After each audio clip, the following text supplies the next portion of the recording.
মালতীর ঠোঁটের পাশ ঘেঁষে শুকিয়ে যাওয়া রক্তের কালো দাগ।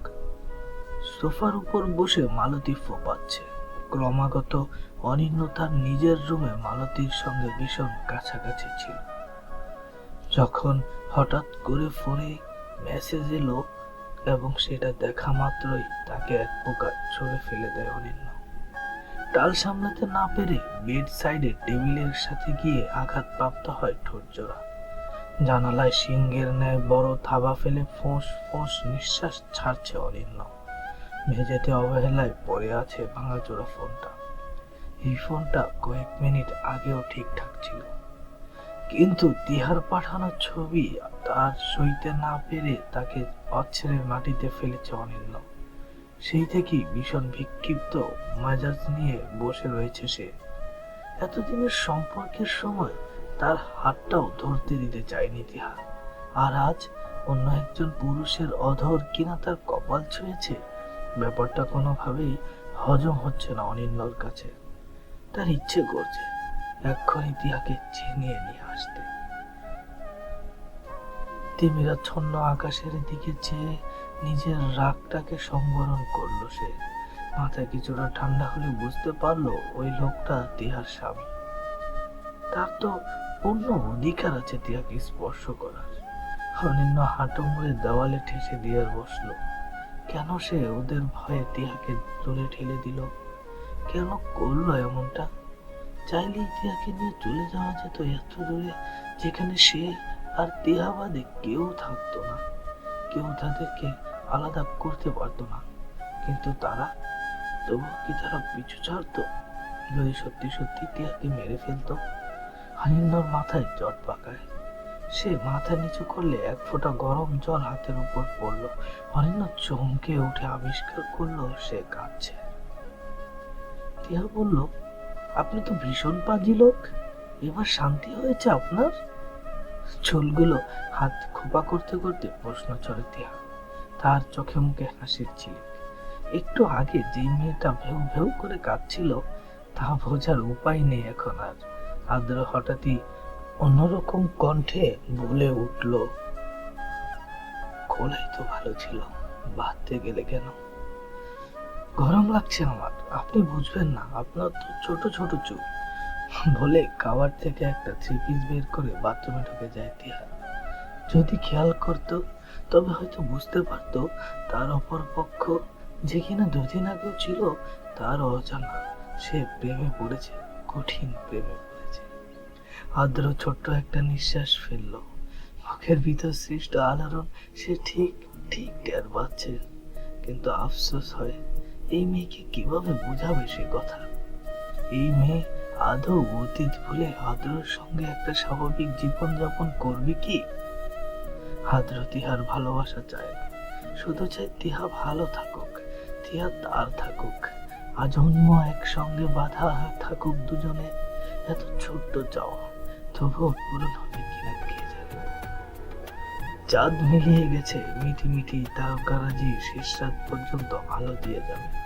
চারদিক নিস্তব্ধ নিঝুম, সবাই ঘুমোচ্ছে। হয়তো কেউ কেউ আদ্রর মতো জেগে জেগে এক রাহাস চিন্তায় নিমজ্জিত রয়েছে। পাশেই তিহার বেঘরে ঘুম। আদ্রর হুট করেই ঘুম ভেঙে গেছে। তারপর থেকে আর ঘুম আসছে না। কতক্ষণ তিয়াকে এক ধ্যানে দেখেছে, দেখার পর থেকেই হয়েছে যত জ্বালা। এখন একটু ছুতে ইচ্ছে করছে মেয়েটাকে। ওর ফোলা ফোলা গাল দুটোতে আঙুলের ডগা মেশাতে ইচ্ছে করছে। আঙুলগুলো নিষ্পিস করছে রীতিমতো। কি যন্ত্রণা রে বাবা! আদ্র ফিসফিসিয়ে উচ্চারণ করলো, শিট। পর মুহূর্তে বিছানায় উঠে বসলো। মনটাকে ঘোরানোর জন্য এলোমেলো নানান চিন্তা ভাবনাকে প্রশ্রয় দিল, কিন্তু তাও বিশেষ ফল হলো না। অবাধ্য মনটা ঘুরে ফিরে ওই এক কথাই জপে, পাশেই তো ছুঁয়ে আছে, কি হবে একটু ছুঁয়ে দিলে? একটু তো কেউ টের পাবে না, হবে না। খানিকক্ষণ মস্তিষ্কের যুদ্ধ চলল রীতিমতো। শেষমেশে আদ্রকে হার মানতে হলো মনের কাছে। সে করুণ চোখ মেলে তাকালো তিহার মুখ পানে। মেয়েটার গভীর শ্বাস পড়ছে। আদ্র চোখ সরিয়ে নিল, আবারও নিজেকে বোঝানোর চেষ্টা চালালো, কিন্তু এবারও ব্যর্থ হলো। সে সিদ্ধান্ত নিল অন্তত একবার টিয়াকে ছবে, এতে যদি নিজেকে নিয়ন্ত্রণ করা যায়। আদ্রের অবস্থা এমন যেন সে কোনো বড় চুরি করতে যাচ্ছে। গলা শুকিয়ে কাঠ, মাথা ঘুরছে ভন ভন করে। এই মুহূর্তে স্ট্রোক করলেও বিশেষ অবাকের বিষয় হবে না সেটি। কপাল দিয়ে ঘামের ফোঁটা ইতিমধ্যেই উঠে গিয়েছে।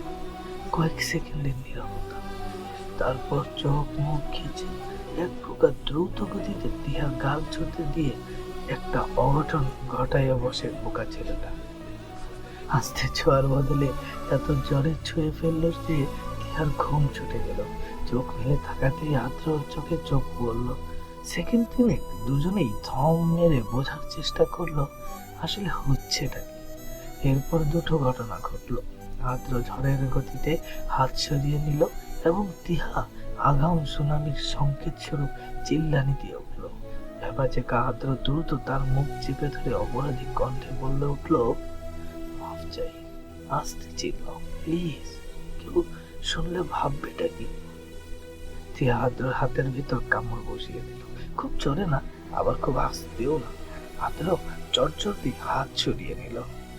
আপনি কি করছিলেন? আমার শরীরে টাচ করছেন কেন?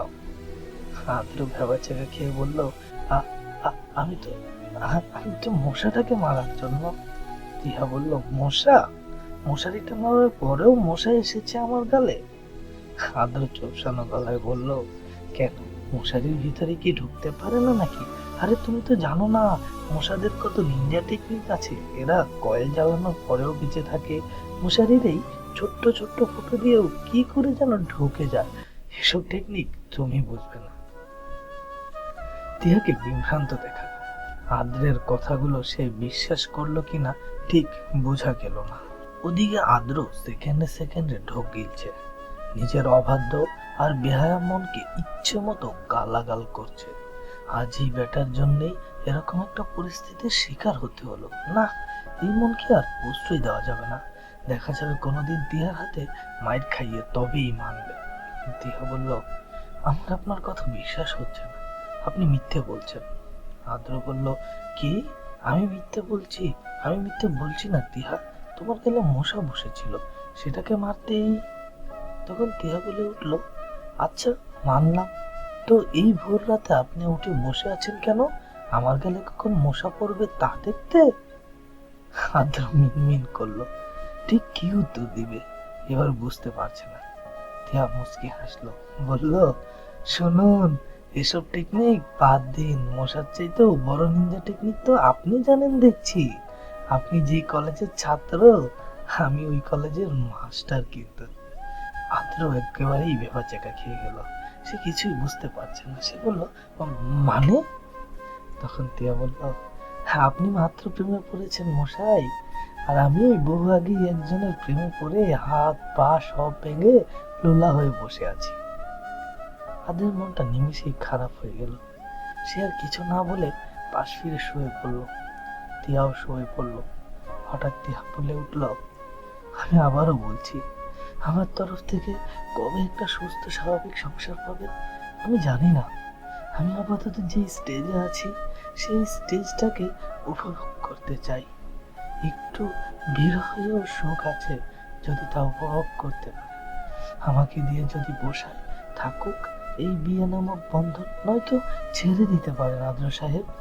আমার কোনো অভিযোগ থাকবে না আপনার প্রতি, সত্যি। আদ্র জবাব না দিলেও মনে মনে বলল, আমি তোমাকে কোনো দিনই ছেড়ে দেব না টিহা।